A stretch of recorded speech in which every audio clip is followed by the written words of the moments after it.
yung female reproductive system. Ito yung female reproductive system.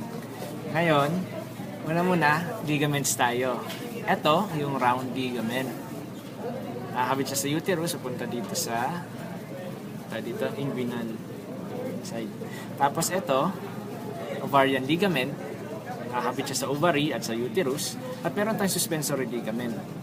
Na kung saan dito nadaan yung gonadal arteries or ovarian arteries or vessels. Ngayon, meron din tayong broad ligament. Ang broad ligament, meron kanya-kanya pangalan kung saan siya naka-attach. Kapag ang attachment ng broad ligament ay nasa uterus, ang tawag sa kanya ay mesometrium.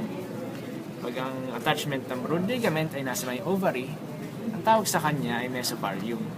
Kapag ang attachment naman ng broad ligament ay nandoon sa pagitan ng ovarian ligament at ng fallopian tube at naka-attach sa fallopian tube, ang tawag doon ay mesosalpinx.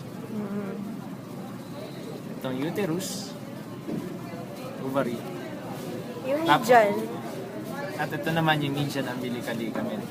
Sa fallopian tube, meron siya